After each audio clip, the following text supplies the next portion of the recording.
एकादशी है, जम के बोलो 26।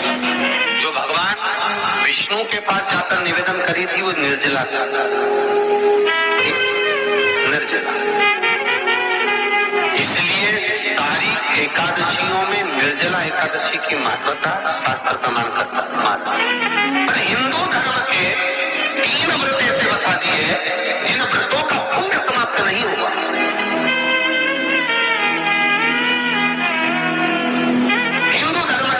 ऐसे हो गए जिनका पुण्य समाप्त नहीं हुआ महाराज, जिनका पुण्य प्रबलता में बढ़ता गया। पहले नंबर पर एकादशी, दूसरे नंबर पर प्रदोष और तीसरे नंबर पर शिवरात्रि। और निर्जला के दिन शिव महापुराण की कथा करती है, स्कंद पुराण करती है एकादशी का क्रम भले ना करें, पर निर्जला एकादशी के दिन जो तुलसी हम ठाकुर जी को समर्पित करते हैं वो तुलसी, ध्यान में देना, वो तुलसी अगर मान लो आपके पास में रखिए।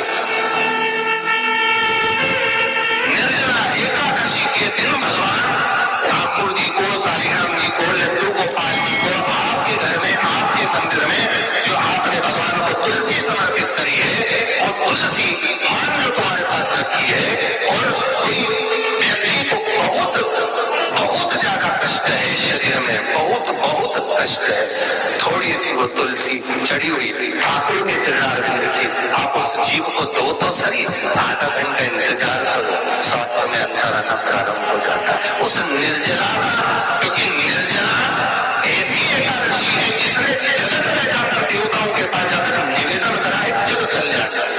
जितनी माताएं एकादशी का व्रत करती, बहुत ध्यान से सुनना आज की कथा हो, शायद जिंदगी में मिली ना मिली, और ये कथा का रास्ता तो बहुत ध्यान से सुनना।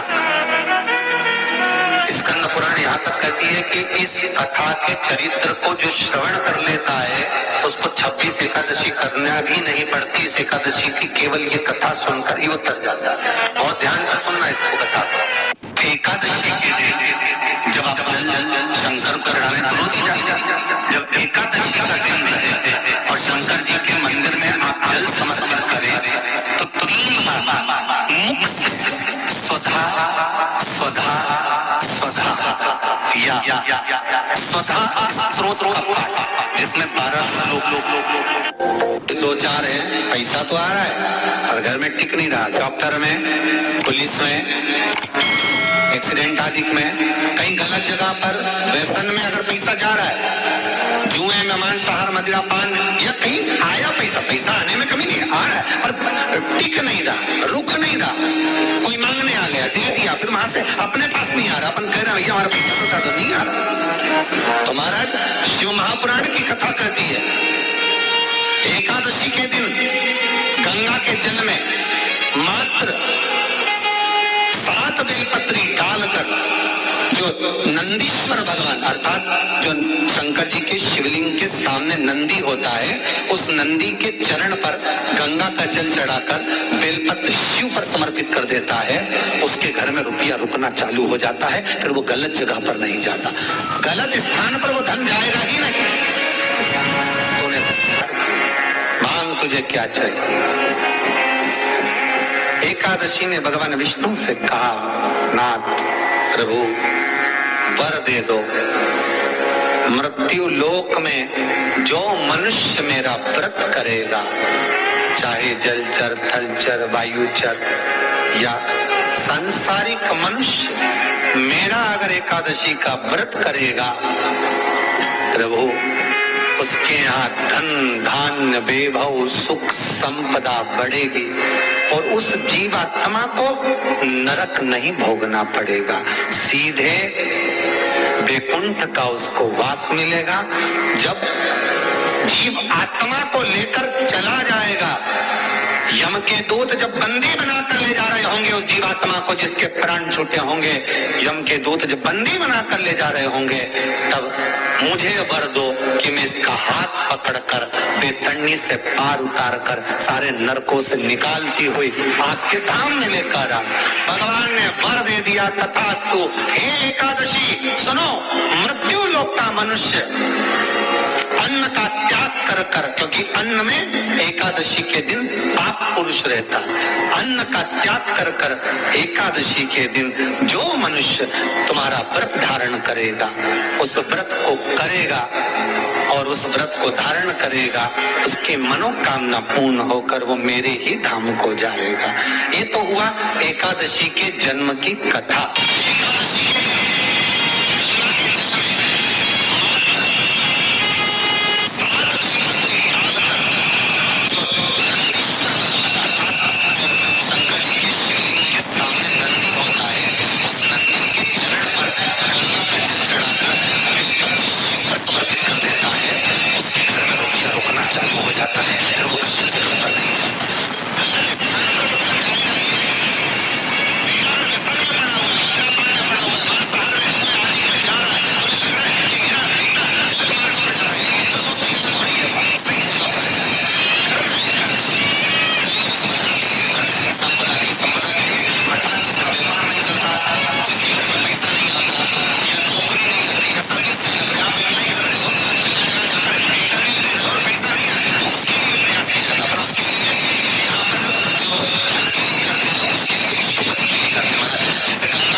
एकादशी है कौन, क्यों इसकी इतनी प्रधानता है, क्यों इसकी पुण्यता है, ऐसा क्या है एकादशी में जो इसकी पुण्यता मानी जाए?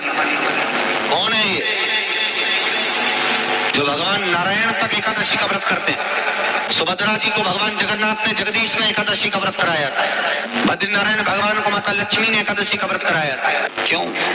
चंद्रायण एकादशी व्रत की माता। एकादशी है कौन? तो कहा जिसको व्रत करने पर भगवान नारायण भी जिसका व्रत करते हो, भगवान माता लक्ष्मी जिसका व्रत करती हो, वो एकादशी है कौन? तो शास्त्र वर्णन करता है महाराज, स्कंद पुराण का सुंदर चातुर्मास्य खंड के अंतर्गत वर्णन आया है महाराज। एक बार भगवान विष्णु आनंद में विराजमान थे, पद्मावती और माता लक्ष्मी दोनों उनके पास में विराजी हुई थी। भगवान लक्ष्मी और पद्मावती दोनों बैठी, एक सिर के पास, एक चरण के पास।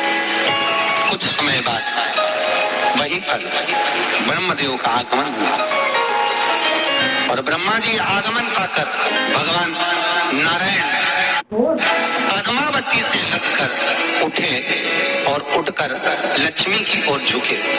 झुकने पर इन तीनों के समागम से भगवान नारायण के हृदय चित्त से एक कन्या प्रकट हो गई। उस कन्या का नाम एका था।